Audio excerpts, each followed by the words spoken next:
Hoje eu tinha 25 anos atrás. Eu colocaria no mesmo grupo o México e El Salvador, alguns que são mais ou menos parecidos, Chile e Uruguai, e outros deram retrocessos bastante fortes. Então a gente tem que colocar o Brasil em perspectiva comparada. Mas eu vou frisar que essa institucionalização é muito parcial e muito desigual. E dependendo do aspecto que a gente leva em consideração, essa institucionalização é reversível e bastante vulnerável ao mesmo tempo. Né?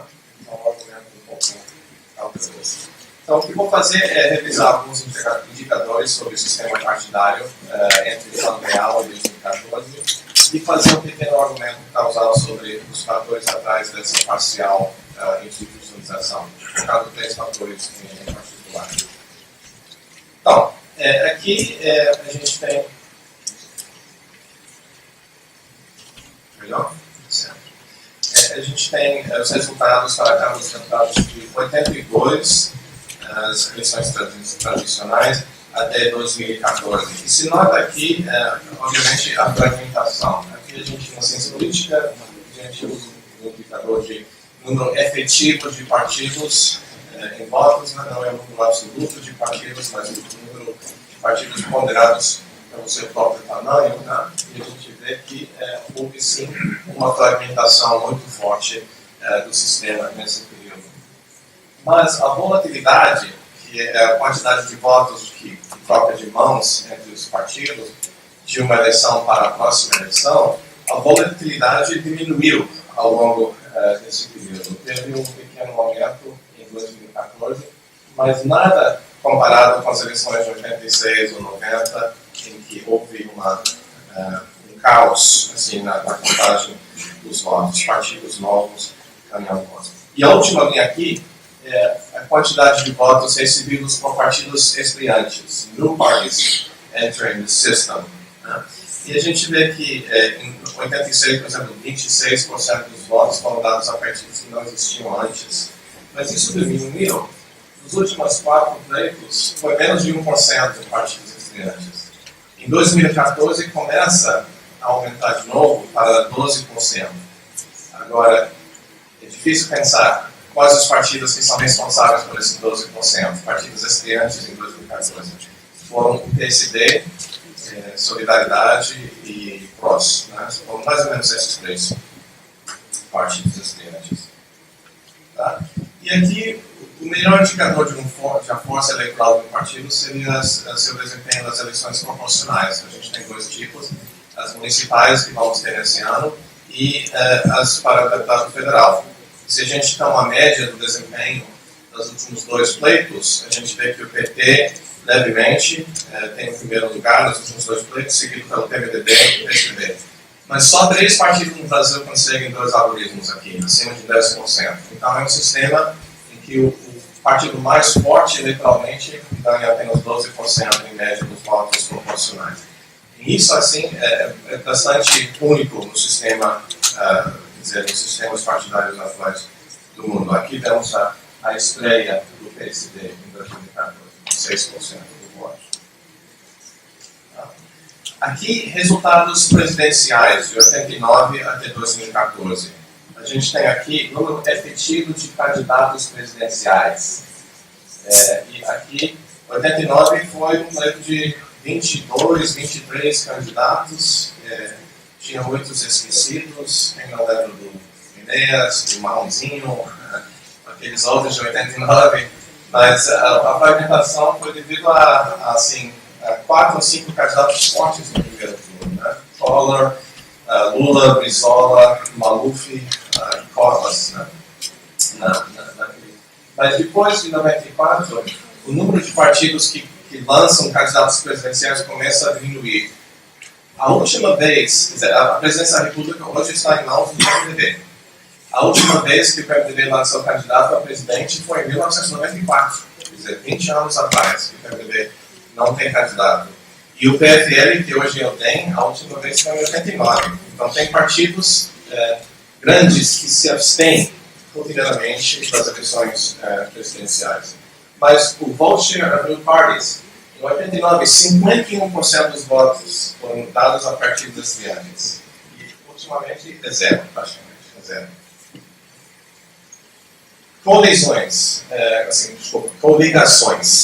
O Brasil é o único país do mundo que tem duas palavras para coalition. Coligação e coalizão. As coligações são eleitorais. E aqui a gente vê que o número de coligações é grande, mas os dois partidos âncoras das coligações são bastante estáveis. O PSDB em amarelo e o PT em azul. Então, eles carregam consigo mesmos grande número de partidos nas chapas presidenciais, mas alguns partidos pequenos, em 2014, ainda preferem lançar candidato próprio. Essas são chapas puro sangue.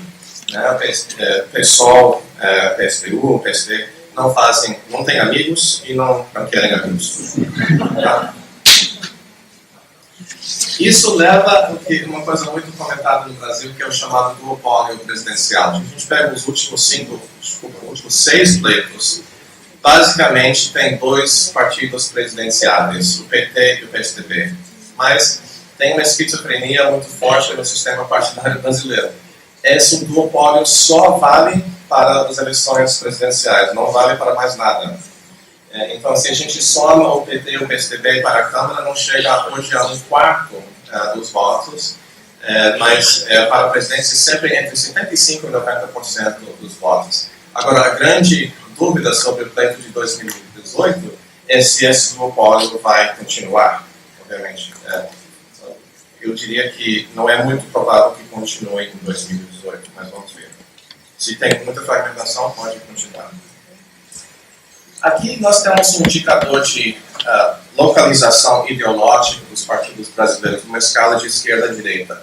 Nas perguntas eu posso explicar a metodologia, mas basicamente são pesquisas entre os próprios parlamentares. Eu sei que o deputado Alessandro já respondeu a nossa pesquisa 2 vezes, obrigado. Mas nós recebemos nos últimos 25 anos mais de 1.000 respostas de mais de 800 deputados federais brasileiros, e a gente não permite que eles localizem seu próprio partido, porque eles mentem muito. Eles sempre dizem que eles são muito à esquerda, mas o partido não é. Meu partido é muito mais conservador do que eu, etc. Então, a gente só permite que eles localizem os demais partidos. Então, isso representa aqui a localização reputacional de cada partido nos olhos dos demais partidos, tá? Então, tem 7 observações para os partidos. Não dá para ver, mas de 1990 até 2013, alguns têm 7, por exemplo, o PT. Está presente em todas as pesquisas. E a linha vermelha representa a migração ideológica ao longo desses 23 anos. Então, tem umas linhas vermelhas muito curtas. Dá para ver aqui, por exemplo, o DEM, que era o PFL. O PFL é um partido mais consistente ideologicamente. Não muda, mas os demais partidos se aproximam ao DEM, ao PFL, ao longo desses 23 anos. Tá?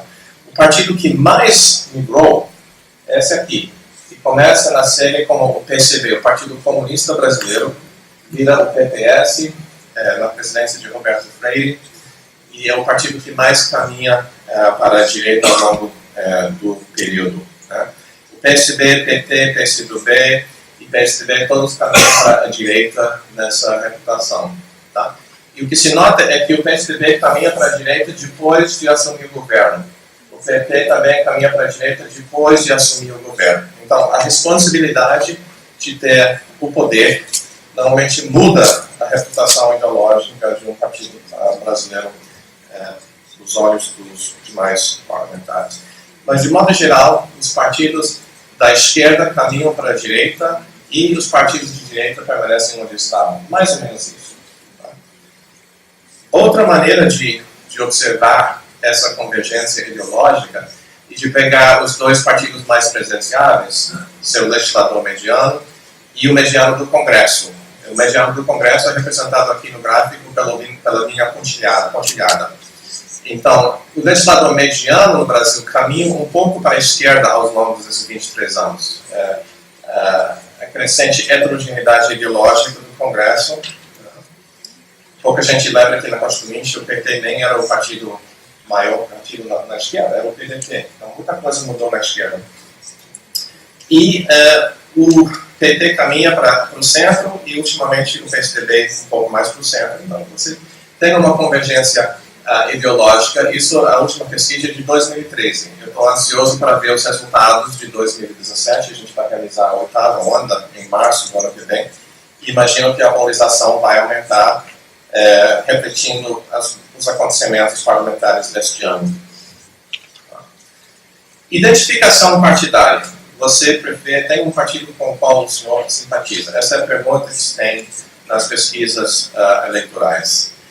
A linha em cinza, essa aqui, representa a porcentagem de brasileiros que não têm simpatia por nenhum partido político. Without party ID. E ao longo de 89 até 2015, o único partido que realmente cresce com alguma força é o PT, que é a linha vermelha no gráfico. Então, chegando ao melhor momento do PT, que é mais ou menos 2012, por aqui, metade dos brasileiros que tinham identificação com qualquer partido político tinham identificação com um partido específico, que era o PT. A metade dos identifiers eram petistas. Mas, com o colapso da identificação partidária do PT, a gente vê o colapso da identificação agregada também. Então, essa é uma mensagem muito importante. Goste-se ou não, o PT era uma âncora dessa identificação partidária no eleitorado, nas preferências partidárias. E o PT, até hoje, não foi substituído por nenhum outro partido. O partido saiu perdendo, mas nenhum outro partido saiu ganhando nesses meses da crise. Organização municipal. Eu chamo a atenção aqui que aqui é 82 e pula para 96, 2000. Então, começando no final do regime militar, você tinha só 2 partidos que tinham diretórios municipais constituídos nos municípios brasileiros. Né? Esse é o indicador. O MDB, né? Aqui, e o ex-PDS, que hoje se chama o PP, que foi o partido oficialista do governo militar. Tá? O PDS, hoje o PP cai, o MDB continua presente até hoje em grande parte dos municípios. E a grande subida aqui, novamente, é o PT. O PDS, 82, depois virou PBR, PPB e PP. Se você estuda partidos brasileiros, você tem que ter boa memória para Então, o que explica essa institucionalização desigual? Eu chamaria atenção para 3 fatores. Primeiro, a estabilização econômica após o Plano Real. A derrota da hiperinflação criou condições econômicas mais estáveis, em que tirou um pouco do oxigênio do populismo no Brasil, que se tinha nas eleições de 89, quando você tinha a bala mágica do Collor contra a inflação, o Plano Collor, etc, etc. Então, a hiperinflação era tipo sangue na água que atraía muitos tubarões. Né? Quando você acabou com a hiperinflação em 94 e você tinha o Plano Real, houve uma diminuição do número de candidatos presidenciais. Então, crescimento moderado, mas não muito impressionante, e melhores indicadores sociais que foram mencionados na primeira mesa de hoje de manhã. Isso levou a uma pequena consolidação do sistema partidário, ou pelo menos foi um desincentivo a desafiantes populistas e aventureiros. Tá? Agora, em 2018, eu acho que a gente vai presenciar desafiantes populistas e aventureiros. Tá? Mudanças institucionais também foram importantes, inclusive a intervenção do Poder Judiciário na reforma política mínima que houve. Tá? Organização legislativa, dando poder ao colégio de líderes, centralização dos partidos, dos trabalhos parlamentares, a nova lei dos partidos, de 95. Para mim, um fator muito importante, que é pouco considerado no Brasil, é a presença de eleições casadas. Eleições casadas para presidente e para Congresso facilitam a formação de coligações e eventuais coalizões no governo. A ideia de descasar as eleições, eu acho uma maluquice no Brasil. Eu posso comentar sobre isso, mas a ideia, por exemplo, de voltar a um sistema de mandato presidencial de 5 anos e mandato legislativo de 4 anos faria com que as eleições se conseguissem a cada 20 anos, que era o caso na República de 46. Eu acho muito difícil você ter colisões estáveis com eleições não casadas. Tá? E o fim do candidato nato, que é uma coisa meio esquecida, mas a candidatura nata dava poder aos deputados de desafiarem os próprios líderes partidários. Então, não houve uma reforma política tipo Big Bang, como as pessoas querem, mas houve alguns pontos menores. E terceiro, o grande fator para mim, para a parcial estabilização do sistema partidário foi a ascensão de dois partidos presidenciais, o PT e o PSDB, que deram uma estrutura aos pleitos presidenciais que não existia antes. Agora eu acho que tem boa chance desse duopólio sumir ou acabar em 2018. Então, pergunta. Essa foi nossa análise assim, em 2014. Como ficam esses três fatores explicativos após a crise de 2015 e 2016? Forte recessão econômica, de certa forma, reverte grande parte das conquistas econômicas. Aí, para a inflação não voltou, mas a inflação em si voltou um pouco, o desemprego sobe, e você tem uma redução, uma contração do PIB de mais de 3% por 2 anos consecutivos, etc. Todos nós sabemos que a pior crise econômica desde Campos Salles. Tá? Uma queda inédita do PIB. Tá? Recessão econômica atrai populistas, atrai aventureiros, atrai partidos estudantes. Tá? As mudanças institucionais que eu mencionei estão todas intactas. Não houve uma parcial tentativa de reforma política nas mãos de Eduardo Cunha ano passado, mas quase nada saiu no papel, por outras razões. E o duopólio a nível presidencial, será que vai continuar? O PT está em plena crise. O PSDB está no governo pela primeira vez, não é o formador no governo. Quer dizer, a última vez que o PSDB esteve no governo e não foi o formador, foi o governo interino de Itamar Franco. Então, pergunta, trivia question, quem foi o último chanceler brasileiro que não foi diplomata antes de se licenciar? Fernando Henrique Cardoso. Então você vê uma certa semelhança de que o PSDB entrou naquele governo interino em um segundo escalão, né? E hoje é a mesma coisa.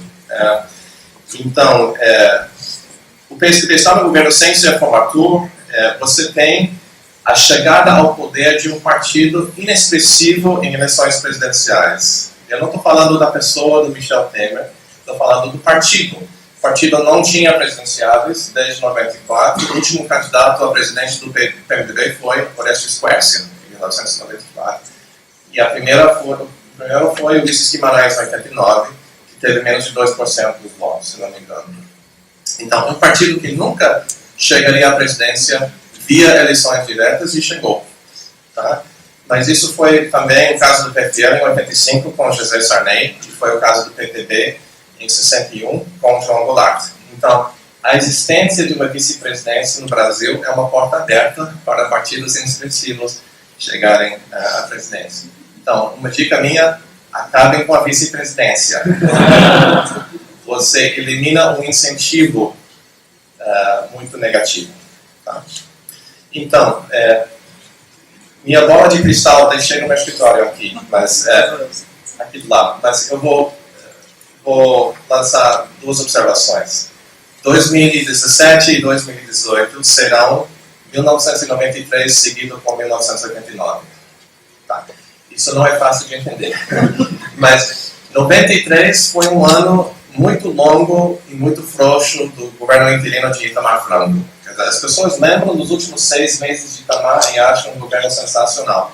Mas pouca gente lembra do primeiro ano de Itamar. E o Brasil estava muddling through uma inércia terrível. Né? Eu acho que isso vai ser mais ou menos o destino do governo interino por enquanto.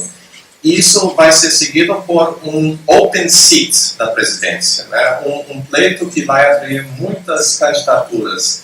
De esquerda à direita, de partidos tradicionais, partidos estreantes.